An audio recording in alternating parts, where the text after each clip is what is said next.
लाहौर के 75 साला बाबा जी गुलजार अली अपने मोहल्ले में बाबा जी ऐलान वाले के नाम से मशहूर हैं। एक मुगल जिहड़ा एक फौत हो गया है ਉਹਦੇ जनाजे का ऐलान बाद ਵਿੱਚ ਕੀਤਾ जाएगा। इन्होंने अपनी फौतगी का भी ऐलान रिकॉर्ड करवाया, लेकिन बाद में इसे डिलीट क्यों करवा दिया, इन्हीं से जानते हैं। उर्दू पॉइंट की वीडियोस देखने के लिए हमारा चैनल सब्सक्राइब कीजिए और बेल के आइकन पर क्लिक कीजिए ताकि आप हमारी तमाम आने वाली वीडियो से बाखबर रह सकें। अस्सलाम वालेकुम, उर्दू पॉइंट के साथ मैं हूं अब्दुल्ला खान। नाज़रीन, बाबा जी गुलजार अली साहब की उम्र तकरीबन 75 साल है और ये अपने इलाके में मशहूर हैं बाबा जी ऐलान वाले, क्योंकि ये सरकारी और गैर सरकारी हर तरह के ऐलान अपनी मस्जिद में ये करते हैं और ये इमाम मस्जिद भी रहे हैं अपनी मस्जिद के। इन्होंने अपनी फौतगी का भी ऐलान रिकॉर्ड कर रखा हुआ था। बाबा जी, आप मशहूर हैं पूरे इलाके में अपने शरीफपुरे में कि आप जितने भी ऐलान हैं आप करते थे, सरकारी और गैर सरकारी। अभी आपकी जो फैमिली है वो उस सिलसिले को लेके चल रही है, आपका बेटा अब ये काम संभाल रहा है। कहा जाता है कि आपने अपनी फौतगी का भी ऐलान रिकॉर्ड किया हुआ है। इस बात में कितनी सच्चाई है और ये सब काम कब से कर रहे हैं आप शायरी भी करते हैं। जब पाकिस्तान बना तब आपकी कितनी उम्र थी? 1.5 साल ਦੀ ਮੇਰੀ ਉਮਰ ਸੀ ਉਦੋਂ ਮੈਨੂੰ ਹੋਸ਼ ਕੋਈ ਨਹੀਂ। ਜਦੋਂ ਆਏ ਨਾ ਅਸੀਂ ਗਾਜ਼ੀਆਬਾਦ ਰਹੇ ਆ ਕੇ ਉੱਥੇ ਮੈਂ ਸੋਚਦਾ ਹੋਸ਼ ਸੰਭਲੀ। आप इंडिया से आए थे? ਹਾਂ अच्छा। ਤੇ ਉੱਥੋਂ ਆਣ ਕੇ ਤੇ ਫਿਰ ਸਨ 61 ਵਿੱਚ ਅਸੀਂ ਇੱਥੇ ਆਏ ਸ਼ਰੀਫਪੁਰੇ। ਉੱਥੋਂ ਉਹ ਮਕਾਨ ਸਿਖਾਉਂਦੇ ਸੀ तो साढ़े को खुश गए। फिर असी इत्थे आके जगह खरीदी है आप। तो उस तो बाद आप गाते भी थे, शायरी भी करते थे, लिखते भी थे। ये कब से कर रहे हैं और कैसे शुरू हुआ? ये मैं बचपन तो डਿਆ करते वध गया काम का, फिर मैं हुण छड्ड दिता, हट गया। अच्छा। हाँ, मैं जनाबी मेरे को जी ने मैं तुहानूं दसना कि ਜਿਹੜੇ ਅਕਰਮਰਾਈ ਦਾ ਗਾਉਣ ਨਾ ਦਿਨ ਰਹਿ ਗਏ ਨੇ ਥੋੜੇ ਪੈ ਜਾਣਗੇ ਵਿਛੋੜੇ, ਅੱਜ ਗੈਰ ਲੈ ਕੇ ਆ ਗਏ ਤੇਰੇ ਸਗਨਾਂ ਦੇ ਜੋੜੇ। ਇਹਦੇ 6 ਫਿਕਰੇ ਬਲਕਿ 7ਵਾਂ ਫਿਕਰਾ ਮੈਂ ਆਪ ਬਣਾਇਆ ਵਿੱਚ। अच्छा। ਤੇ ਉਹ ਜਨਾਬੇ ਦੀ ਮੈਨੂੰ ਉੱਥੇ ਜਿੱਤਨ ਦੱਸਿਆ ਨਾ ਉੱਥੇ ਰੋਜ਼ ਸੁਣਦੇ ਸੀ। किधर सोंदे सी? ਹੈ ਜਿੱਥੇ ਮੇਲੇ 'ਚ ਕੰਮ ਕਰਦੇ ਆ ਨਹੀਂ ਬਣਦਾ ਸਟੋਰ ਬਣਦਾ ਸੀ ਉੱਥੇ। अच्छा। ਤੇ ਰੋਜ਼ਾਨਾ ਹੀ ਉਹ ਜਦੋਂ ਕੰਮ ਤੇ ਲੱਗਣ ਤੋਂ ਪਹਿਲਾਂ ਵੀ ਸੁਣਦੇ ਸੀ, ਫਿਰ ਜਦੋਂ ਵਿੱਚ ਸਾਹ ਲੈਂਦੇ ਫਿਰ ਵੀ ਸੁਣਦੇ ਸੀ, ਬੁੜੀਆਂ ਬੰਦੇ ਸਾਰੇ ਸੁਣਦੇ ਸੀ। अच्छा, आपको कहते थे आके गाना सुनाए? ਉੱਥੇ ਕੋਲ ਹੀ ਹੁੰਦਾ, ਕੜਾਈ ਫੜ ਕੇ ਵਜਾ ਕੇ ਸੁਣਾਉਣ ਲੱਗ ਪੈਣਾ। कढ़ाई भी बजाते थे आप? ਹਾਂ, और क्या क्या गाते थे आप? यानी आपने हीर वगैरह भी याद की हुई थी? ਹੀਰ ਪੂਰੀ ਯਾਦ ਹੈ, ਚਿਰਾਗਦੀਨ ਦੀ ਹੀਰ ਤੇ ਮਿਰਜ਼ਾ ਸਾਹਿਬਾਂ ਚਿਰਾਗਦੀਨ ਦਾ ਪੂਰਾ ਯਾਦ ਹੈ, ਲੇਲਾ ਮਜਨੂ ਯਾਦ ਹੈ, ਫਿਰ ਸੋਹਣਾ ਜ਼ੈਨੀ ਯਾਦ ਹੈ ਤੇ ਹੋਰ ਇਸ ਤੋਂ ਇਲਾਵਾ ਹੋਰ ਕਈ ਟੋਟਕੇ ਯਾਦ ਨੇ ਜਿਹੜੇ ਮੈਂ ਹੁਣ ਜਾਣ ਕੇ ਭੁਲਾਈ ਜਾਂਦੇ ਉਮਰ ਦੇ ਲਿਹਾਜ਼ ਨਾਲ। घर वाले क्या कहते थे, वालदा वाले? ਵਾਲੇ ਨਹੀਂ ਇਹ ਉੱਥੇ ਸਟੋਰ ਬਣਦਾ ਨੇ ਜਿੱਥੇ ਉੱਥੇ ਵਜਾਉਣਾ। ਹਾਂ, पर घर वालों को पता था आप ये सब काम करते ਪਤਾ ਜੀ, ਖੁਸ਼ ਨੇ ਕਦੇ ਦੇ ਮੇਰੇ ਮਾਂ ਪਿਓ ਦੇ ਨਿਯਮ ਕਰਨੇ ਆ ਸਾਰੇ ਕੰਮ। हैं? और उन्होंने कभी कुछ नहीं कहा? ਨਹੀਂ ਨਹੀਂ, ਮੇਰੇ ਮਾਂ ਪਿਓ ਖੁਸ਼ ਹੁੰਦੇ ਸੀ ਸਗੋਂ।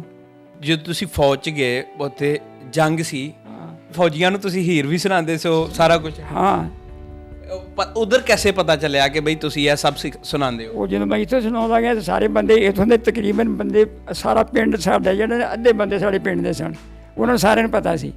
तो फिर वो फौजी जड़े भी सुनने लग पे। जब आप एक फैक्ट्री में काम करते थे तो वहाँ ख़वातीन भी बैठी हुई थी, तो उन्होंने कहा जी कोई शेर सुनाओ, तुसी क्या ख़वातीन दे सामने नहीं? तो उन बंदों ने कहा ख़वातीन हमारी हैं या तुम्हारी, तुम्हें क्या टेंशन, सुनाओ तुम। बिल्कुल जी, इस तरह वो फिर मैनू वो आंदे ने भी बाबा सुना गाउन। मैं यार तुहाडियां बुढ़ियां ने आंदा बुढ़ियां साडियां तैनूं की। वो फिर मैं उत्थे सुनन लग पे। मैं जो बुढ़ियां वाले आंदे मैं सुनाई गया, काम थोड़ा करदा ते गाउन बहुते सुनाउंदा। तनख्वाह पूरी मिलती थी? तनख्वाह पूरी मेरी, काम भी पूरा करदा हाँ। अच्छा। हाँ, काम तो ਉਹ ਜਦੋਂ ਸਾਹ ਆਉਂਦਾ ਸੀ ਨਾ ਵਿੱਚ, ਉਹ ਹਾਫ ਟਾਈਮ ਸਮਝ ਲਓ, ਤੇ ਉਦੋਂ ਫਿਰ ਕਹਿੰਦੇ ਵੀ ਚੱਲ ਵੀ ਕੜਾਈ ਲੱਗੀ ਹੁੰਦੀ ਬੜੀ, ਚੱਲ ਵੀ ਸੁਣਾ, ਤੇ ਮੈਂ ਸੁਣਾਉਣ ਲੱਗ ਪੈਣਾ। मैं चाहूँगा कि आप एक दफ़ा ये बजा के सुनाएं। और सुनाते हैं जी? हाँ, और उसके बाद फिर मैं ये जानूँगा कि आप ये ऐलान की जो बात है ये कब से कर रहे हैं, आज सुनाओगे की? ਇਹ ਜੋ ਮੈਂ ਤੁਹਾਨੂੰ ਦੱਸਿਆ ਵੀ ਜਿਹੜਾ ਮੈਂ ਉਹਨਾਂ ਨੂੰ ਸੁਣਾਉਂਦਾ ਹੁੰਦਾ ਨਾ, ਮੈਂ ਉਹ ਤੁਹਾਨੂੰ ਸੁਣਾ ਦਿੰਦਾ। ਅਕਰਮ ਰਾਈ ਦਾ ਗਾਉਣ ਹੈ ਉਹ। सुनाओ जी। ਦਿਨ ਰਹਿ ਗਏ ਨੇ ਥੋੜੇ, ਦਿਨ ਰਹਿ ਗਏ ਨੇ ਥੋੜੇ, ਪੈ ਜਾਣਗੇ ਵਿਛੋੜੇ, ਅੱਜ ਗੈਰ ਲੈ ਕੇ ਆ ਗਏ ਤੇਰੇ ਸਗਨਾਂ ਦੇ ਜੋੜੇ। बाबा जी, इतना मज़े का आप गाते हैं, कहीं से सीखा है आपने या बस शुरू से ही खुद ही आ गया ये? अल्लाह वाले तुरे आया है आपे ही। हाँ, तो अब महफिलों पे नाते शाते भी पढ़ते हैं आप? ਮੈਂ ਨਾ ਤਾਂ ਵੀ ਪੜ੍ਹਦਾ, ਮੈਂ ਗਾਉਣ ਵੀ ਜਿੱਥੇ ਆ ਕੇ ਮੈਂ ਨਿੱਕਾ ਹੁੰਦਾ ਬੁੜੀਆਂ 'ਚ ਵੀ ਗਾਉਣ ਗਾਉਂਦਾ ਰਿਹਾ, ਬੁੜੀਆਂ ਵਾਲੇ ਵੀ। परवेज मेहंदी के आप दोस्त भी रहे हैं जो सिंगर था? ਸਾਡਾ ਮਹੱਲੇਦਾਰ ਸੀ, ਉਹਨੂੰ ਭੇਜਿਆ ਉਹਨਾਂ ਨੇ ਕਿਉਂਦੇ, ਤੇ ਉਹ ਨਾ ਉਹ ਨਿੱਕਾ ਹੁੰਦਾ ਨਾ ਤੁਰਿਆ ਜਾਂਦਾ ਐਂ ਉਂਗਲਾਂ ਆਪਣੀ ਵਜਾ ਕੇ ਆਉਂਦਾ ਹੁੰਦਾ ਸੀ। ਉਹ ਮੁੜ ਕੇ ਫਿਰ ਨਾ ਪਹਿਲੋਂ ਨੇ ਨਾਤ ਪੜ੍ਹੀ ਈਦ ਵਾਲੇ ਦਿਨ, ਅੱਲਾ ਅੱਲਾ ਅੱਲਾਹੂ ਲਾ ਇਲਾਹਾ ਇਲਾਹੂ।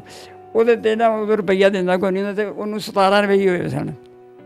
ਅੱਛਾ। ਹਾਂ, ਹਾਲੇ ਕਿ ਲੋਕ ਰੁਪਈਏ ਨਹੀਂ ਦਿੰਦੇ, ਅਤੇ ਉਦੋਂ ਪਹਿਲੀ ਵਾਰੀ ਵੇਖਿਆ ਕਿ ਉਹਨੂੰ 17 ਰੁਪਏ, ਅਤੇ ਉੱਥੇ ਰੌਲਾ ਪੈ ਗਿਆ ਪੇਜੇ ਨੂੰ 17 ਰੁਪਈਏ ਮਿਲੇ ਜੀ। ਉੱਥੇ ਹੈਰਾਨ ਹੋਣ ਮੁੰਡੇ ਜਿਹੜੇ ਨਾਲ ਦੇ ਆਹੋ। ਅਤੇ ਇਸ ਤਰ੍ਹਾਂ ਉਹ ਬਾਅਦ 'ਚ ਤਾਂ ਫਿਰ ਹੋ ਗਿਆ ਵੱਡਾ ਗਵਾਈਆ ਉਹ।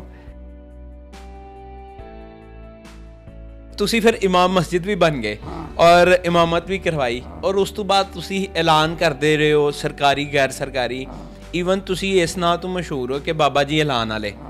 ਅੱਗੋਂ ਹੁਣ ਤੁਹਾਡੇ ਬੇਟੇ ਜਿਹੜੇ ਨੇ ਉਹ ਵੀ ਇਹੀ ਕੰਮ ਕਰ ਰਹੇ ਨੇ। ਮੈਂ ਤਾਂ ਜੀ ਪਿੱਛੇ ਹੱਥ ਖਿੱਚ ਲਿਆ, ਮੈਂ ਹੁਣ ਇਹਨਾਂ ਨੂੰ ਮੌਕਾ ਦਈਏ, ਅਤੇ ਮੈਂ ਫਿਰ ਨਾਲੇ ਸਾਹ ਲੈਣ ਲੱਗ ਪਿਆ। ਅੱਛਾ। ਇਹ ਐਲਾਨ ਕਰਨਾ ਕਿਦੋਂ ਤੋਂ ਸ਼ੁਰੂ ਕੀਤਾ ਔਰ ਕਿੱਥੋਂ ਖਿਆਲ ਆਇਆ ਕਿ ਮੈਨੂੰ ਇਹ ਕਰਨਾ ਚਾਹੀਦਾ? ਇਹ ਜਨਾਬੇ ਦੀ ਜਦੋਂ ਨਾ ਅਸੀਂ ਇਹ ਮਸਜਿਦ ਨਾ ਮੇਰੇ ਸਾਡੀ ਚੌੜ ਦੇ ਵਿੱਚ ਸ਼ੁਰੂ ਕੀਤੀ ਸੀ ਬਣਾਉਣੀ ਛੋਟੀ ਜੀ, ਉਦੋਂ ਇੱਥੇ ਨਾ 4 ਨੇ ਘਰ ਪ੍ਰਤੀ ਲਾਏ ਸੀ, ਅਤੇ ਮੌਲਵੀ ਨੂੰ ਪੈਸੇ ਦੇਣ ਲਈ, ਅਤੇ ਸਾਰੇ 14-15 ਰੁਪਏ ਹੁੰਦੇ ਸਨ। ਉਦੋਂ ਤਨਖਾਹ ਵੀ ਥੋੜ੍ਹੀ ਹੁੰਦੀ ਸੀ।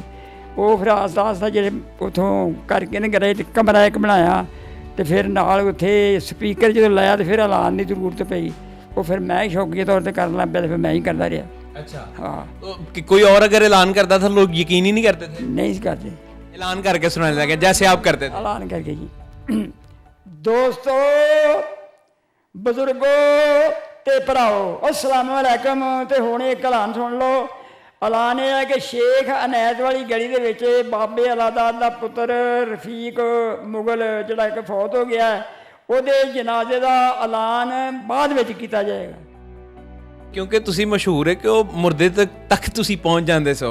ਕਿੰਨੇ ਨੰਬਰ ਵਾਲਾ ਬੱਚਾ, ਕਿੰਨੀ ਉਮਰ ਸੀ ਉਹਦੀ? ਉਹ ਦੱਸਦਾ ਨਾ, ਤੇ ਉਹ ਜਿਹੜਾ ਨਾ ਹੈਗਾ ਸੀ ਨਾ ਕਰਾਮ ਨਹੀਂ ਜਲਾ, ਉਹ ਮੈਨੂੰ ਇੱਕ ਵਾਰ ਆਂਦਾ ਵੀ ਜਦੋਂ ਬੋਲਣ ਲੱਗਦਾ, ਮੇਰੀ ਕੁੜੀ ਮੈਨੂੰ ਆਂਦੀ ਹੈ, ਉਹ ਭਾਵੇਂ ਤੂੰ ਕੋਈ ਹੋਰ ਕਰਦਾ ਨਾ, ਅੱਬੂ ਜਾ ਕਬਰ ਪੁੱਟਣ ਜਾਂਦਾ ਹੁੰਦਾ, ਅੱਬੂ ਜਾ ਕੋਈ ਮਰ ਗਿਆ ਸੀ, ਅਤੇ ਉਹ ਕੁੜੀ ਨੇ ਠਾ ਦੇਣਾ।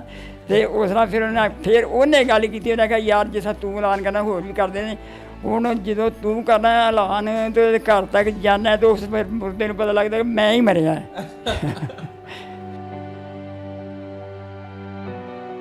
ये भी मशहूर है कि आपने अपनी फौतगी का भी ऐलान रिकॉर्ड किया हुआ है, और फिर बाद में आपने इसको डिलीट भी कर दिया क्योंकि वो आपको लगता है कि ये शौक है। रिकॉर्ड किया था आपने? बिल्कुल करने लगा, फिर मैं अदा करके छड़ता, मैं यार ये शौक का काम मैं नहीं करना। अच्छा। हाँ।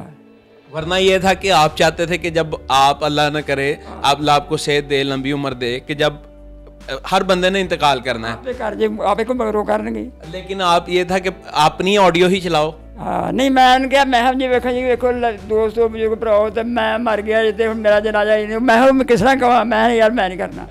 ਵੇਖਣ ਵਾਲਿਆਂ ਨੂੰ ਕੀ ਕਹਿਣਾ ਚਾਹੋਗੇ? ਵੇਖਣ ਵਾਲੇ ਇਹ ਕਹੇ ਕਿ ਮੈਂ ਆਪਣੀ ਮਰਜ਼ੀ ਕਰਦਾ ਰਿਹਾ, ਆਪਣੀ ਮਰਜ਼ੀ ਨਾਲ ਚੰਗੇ ਕੀਤੇ ਜਾਂ ਮਾੜੇ ਕੀਤੇ, ਤਾਂ ਚੰਗੇ ਵੀ ਹੋ ਗਏ ਅਤੇ ਮਾੜੇ ਵੀ ਹੋ ਗਏ, ਅਤੇ ਇਹ ਵੀ ਚੰਗਾ ਹੀ ਕਰਨਾ ਚਾਹੀਦਾ, ਮਾੜਾ ਨਹੀਂ ਕਰਨਾ ਚਾਹੀਦਾ ਬਸ।